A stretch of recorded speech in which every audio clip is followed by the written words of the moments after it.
Hai, aku Irin dan ini adalah lanjutan dari video Nistagmus and Me yang kalau nggak salah udah setahun yang lalu aku buat.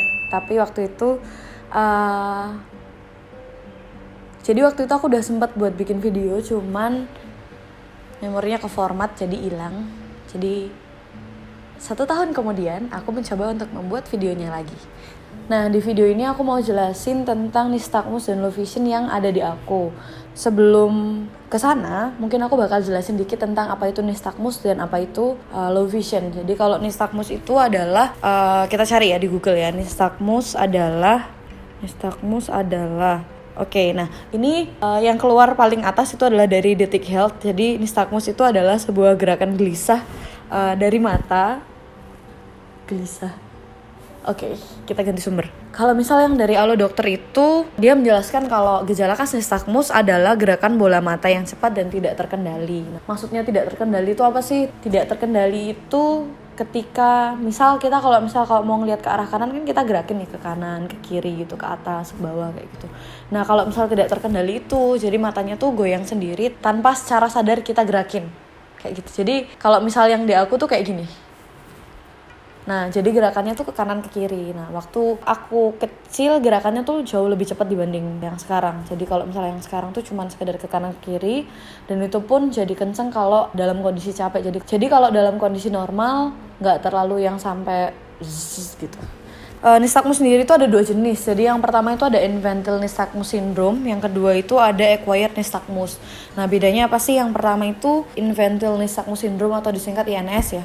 INS itu dari lahir dapatnya. Jadi benar-benar kayak ketika lahir tahu-tahu udah nystagmus aja gitu. Kalau misalnya yang acquired nystagmus itu lebih ke ketika udah berjalan kehidupannya, di tengah-tengah kehidupan itu baru tahu-tahu dapat nystagmus. Nah, tapi yang acquired nystagmus ini penyebabnya tuh bisa dilacak. Jadi mungkin dia kayak sering pakai obat atau mungkin minum alkohol atau kayak mungkin pernah jatuh, kecelakaan dan sebagainya.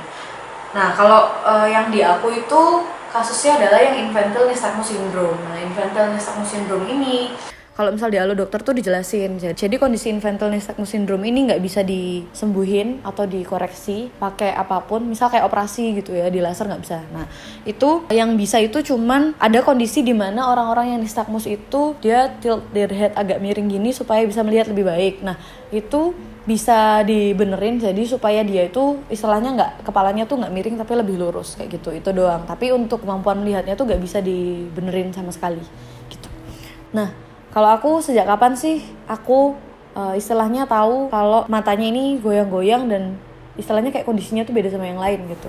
Nah, waktu itu mamaku itu taunya ketika aku umur 4 bulan. Jadi waktu umur 4 bulan tuh kan harusnya udah mulai bisa kayak ngikutin ketika matanya di center tuh ngikutin senternya kan. Nah, itu waktu itu kondisinya aku nggak bisa. Jadi aku cuman istilahnya kayak senternya kemana, mataku tuh lihatnya kemana kayak gitu. Nah, sejak saat itu akhirnya aku mulai periksa ke dokter mata, dan waktu itu sampai SMP kan karena kita nggak tahu, karena kayak cuman periksa di Indonesia aja waktu itu di Surabaya. Selama itu aku terdiagnosanya cuman sebagai penderita rabun jauh.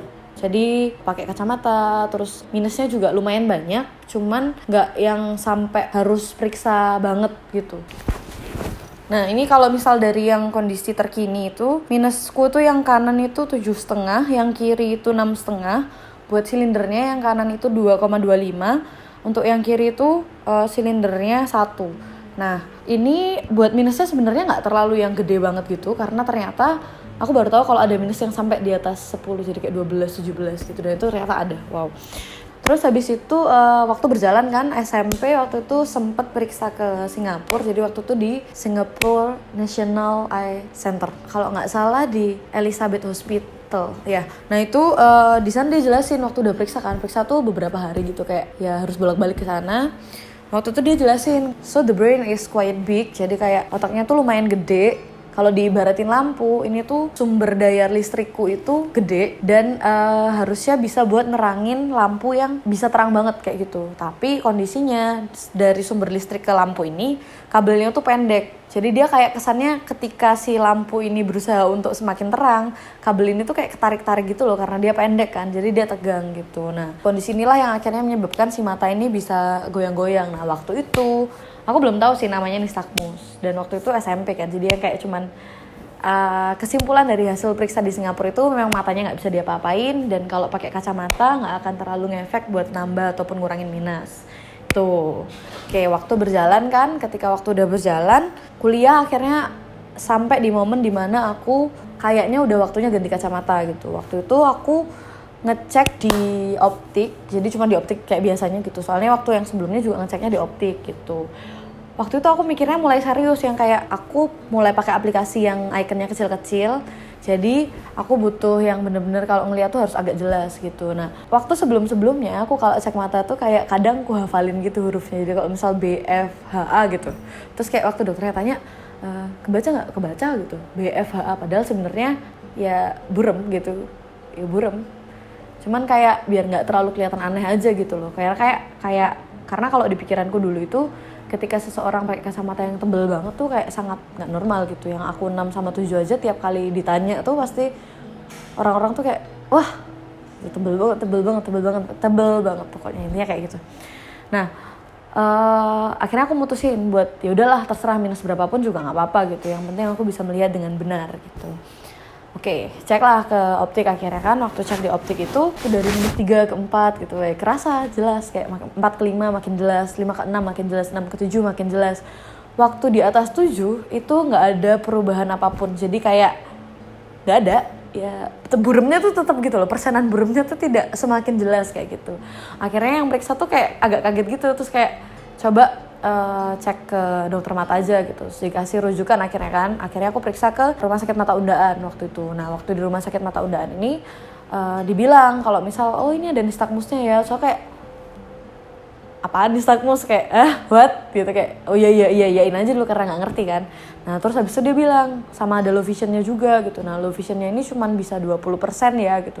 Aku nggak ngeh waktu itu, yang kayak gitu, yang kayak low vision tuh gimana dok gitu ya, maksudnya kamu nggak bisa dibenerin pakai alat bantu apapun gitu katanya, kayak kemampuan ngelihatnya tuh ya tetap segitu aja terus gitu. Jadi walaupun dibantu pakai kacamata itu istilahnya harusnya aku minusnya 15 baru jelas gitu ya.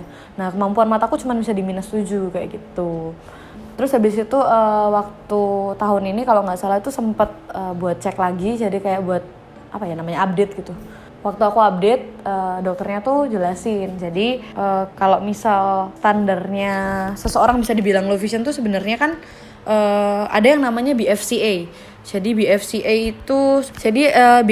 itu adalah Best Corrected Visual Acuity. Jadi Best Corrected Visual Acuity ini yang dipunya oleh seseorang kalau worse than 20/70. Jadi kalau lebih buruk dari 20/70 in the better eye itu dia dikatakan low vision gitu. Nah, kalau aku tuh better eye itu maksudnya kalau kanan sama kiri kan biasanya beda. Yang paling baik gitu ceritanya. Kalau misal aku yang minus 6 berarti kan. Nggak, pokoknya intinya kalau yang better eye itu lebih yang punya kemampuan lebih mending gitu. Nah, kalau aku mana bisa nanya, bisa check up lagi. Kalau aku nggak pakai kacamata itu BFCA ku 1/60. Kalau pakai kacamata itu jadi 2/10. Jadi kalau 2/10 itu berarti sekitar 14/70. Jadi di bawahnya 20/70. Nah, tapi angkanya masih lumayan gede sih, masih 14/70 gitu. Nah, kalau yang selanjutnya nih, jadi gimana kamu, jadi bagaimana sekelilingmu terlihat buat kamu. Nah, itu kalau buat aku tuh kayak gini. Kalau misal aku nggak pakai kacamata itu kayak gini.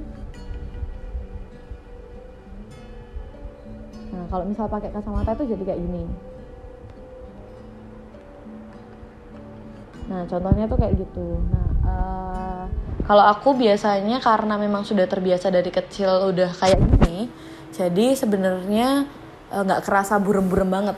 Jadi karena emang udah ya bentukan benda-benda di sekelilingku tuh udah terlihat seperti itu sejak lahir gitu. Cuman kadang kalau misal tulisan atau icon atau kayak teks gitu yang kecil lah itu susah banget gitu. Apalagi kalau misal buat kayak language baru, kayak buat bahasa baru, bahasa Mandarin, bahasa Korea kayak gitu-gitu loh, yang ada huruf-huruf aksara barunya, itu yang agak susah. Jadi benar-benar yang harus ngelihat kayak gitu. Nah, Ren kok bisa sih bisa ada nistagmus sama low visionnya? Itu nggak ada alasan pastinya sebenarnya. Kalau nggak salah waktu itu sempat waktu mamaku hamil itu kena sebuah virus, udah lupa tapi aku virusnya apa. Waktu ku tanya mamaku juga udah lupa. Pokoknya karena virus itulah akhirnya jadi kondisi mataku tuh jadi kayak gini gitu. Tapi kalau misal untuk alasan pastinya yang bener-bener pasti itu sejauh ini nggak ada gitu. Jadi bukan karena gen atau bukan karena keturunan. Gitu deh. Mungkin kalau tentang penjelasan nistagmus sama low vision sejauh itu, yang selanjutnya aku bakal jawabin pertanyaan-pertanyaan yang dulu sempat ku buat di IG story. Nah oke, pertanyaan yang pertama ini dari Rahmi Kirana dari Nana. Jadi dia nanya kalau ngelihat gitu apa yang dirasain mbak gitu, apa blur gitu, apa blur gitu, apa blur muter-muter atau zoom in zoom out. Oke Nana, oke. Ya kayak yang tadi udah aku jelasin, kalau ngelihat tuh ya blurnya kayak tadi. Terus pertanyaan selanjutnya penyebab low vision. Nah kalau yang tadi aku udah jelasin kan penyebab nistagmus. Kalau penyebab low vision itu nggak tahu. Nggak tahu deh, aku harus cari dulu. Nah penyebab low vision itu ada berapa. Jadi ada kayak karena glaukoma, katarak, bawaan lahir, diabetes, darah tinggi, tumor, infeksi, kekurangan vitamin A, trauma tumpul dan tajam, serta efek samping obat tertentu. Nah kalau yang di aku karena bawaan lahir. Terus pertanyaan yang selanjutnya, efeknya ke penglihatan gimana? Efeknya ke penglihatan ya sampai sekarang aku masih bisa nyetir kendaraan dengan baik. Cuman efeknya jadi jelek banget kalau kena di tulisan atau teks gitu. Terus pertanyaan yang selanjutnya dari Mbak Ibe, wow, kalau nge-CAD sama nge-SketchUp aku biasanya pusing, kalau kamu gimana gitu. Oh ya, aku sekarang kondisi lagi kuliah di desain interior di Institut Teknologi 10 November. Jadi aplikasi yang kita pakai tuh biasanya AutoCAD sama SketchUp atau 3ds Max. Nah, kalau misal nge-CAD atau nge-SketchUp ya kalau dari icon sih aku nggak bisa melihat dengan jelas. Cuman karena udah terbiasa ketika latihan atau nyoba dulu, udah apal icon apa tempatnya di mana gitu. Jadi asal icon itu nggak pindah, ya tetap akan bisa aku gunakan dengan baik gitu. Cuman ketika ada komen-komen yang harus diketik, harus dibaca lagi tuh aku bener-bener yang harus deketin mata lagi ke laptop kayak gitu, baca lagi kayak gitu. Kalau pusingnya tuh nggak sih sebenarnya. Cuman kalau misal lama banget pakainya tuh ya bukan pusing ya. Kalau misal aku lama pakainya garis di CAD itu bener-bener jadi kayak ada dua gitu ya, kayak bener-bener terlihat ada dua padahal garisnya satu kayak gitu. Apa yang orang tua lakukan saat tahu dari Mbak Ona? Nah ini waktu tahu mama papaku langsung bawa aku ke Surabaya ke dokter Mustijab. Terus habis itu langsung kayak cari info tentang si kelainan mata ini gitu. Tapi mungkin fokusnya lebih ke bukan yang ke teknisnya ya, mungkin fokusnya lebih ke yang mereka lakukan saat tahu itu sebenarnya yang pertama tuh kaget, mamaku sampai nangis gitu kayak beberapa hari gitu nangis. Cuman papaku karena orangnya selau jadi kayak udah tenang nggak apa-apa. Waktu itu papaku kalau nggak salah ngecek kayak ini loh kalau misal kamu sampai nggak tenang tuh sampai kayak ini berapa gitu. Waktu itu kalau nggak salah aku udah beberapa tahun dah kayak umur 2 atau 3 tahun. Ini berapa, terus aku jawab 2, ini berapa 5. Aku jawab sesuai dengan yang ditanyain gitu. Jadi akhirnya jatuhnya udah nggak terlalu khawatir lagi gitu. Ternyata aku waktu dites pakai ya angka, terus dites istilahnya kognitifku tuh jalan gitu. Jadi akhirnya nggak terlalu khawatir gitu. Ada yang nanya gini dari Elsa, itu beda ya kak sama, dia kasih kurung maaf itu beda ya kak sama juling gitu. Kalau juling tuh beda, kalau juling tuh dia kan jadi matanya tuh ngarah ke satu arah ataupun jadi bisa ke dalam keluar ataupun salah satu matanya tuh ngarahnya ke arah yang lain kayak gitu. Nah itu beda kalau sama nistagmus sama low vision. Oh ini bukan pertanyaan sih, ini kayak dari Faris. Semoga videonya bisa menjadi pemantik semangat bagi orang-orang eye disorder lainnya. Nah, memang sebenarnya harapanku bikin video ini supaya aku tahu tentang kisah-kisah orang lain yang mungkin sama kayak aku ataupun punya kondisi mata lainnya. Tapi mereka istilahnya kayak berhasil overcome it dan akhirnya berhasil menerima itu. Kayak gitu. Sebenarnya kemarin waktu aku bikin pertanyaan tuh jatuhnya orang-orang itu lebih banyak ngasih support sentences daripada ngasih question. Jadi ya thank you buat teman-teman. Nih kayak gini nih. Nah oke, ini pertanyaan yang paling terakhir. Jadi dari Arnando Ayub. Jadi apa hikmah yang bisa kamu ambil di balik ketidaksempurnaan mata yang kamu miliki? Jadi kalau hikmah yang bisa aku ambil sih sebenarnya terangkum dalam satu ayat ini. Jadi di dalam 2 Korintus 12 ayat 9 itu tulisannya kayak gini. Ini dari yang terjemahan baru ya. Nah, ini yang ayat yang B. Sebab itu terlebih suka aku bermegah atas kelemahanku, supaya kuasa Kristus turun menaungi aku. Tuh.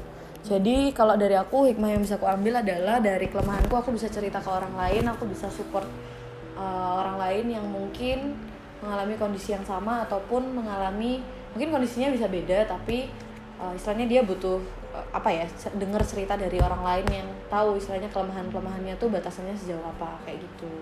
Sebenarnya juga bikin video ini tuh dalam rangka karena sejauh yang aku perhatikan di YouTube ataupun di media sosial lain, belum pernah ada orang yang menceritakan tentang low vision ataupun nystagmus, khususnya orang Indonesia ya. Kalau misalnya orang luar tuh ada beberapa, tapi cuman kayak 3 atau 4 video yang aku temukan. Nah sisanya video itu dibuat itu, jadi video yang ada sisanya itu dibuatnya dokumenter. Jadi ada media yang datang dan bikin kayak biografi orang yang low vision gitu, jadi kayak pengalaman low vision siapa gitu, kayak gitu sih.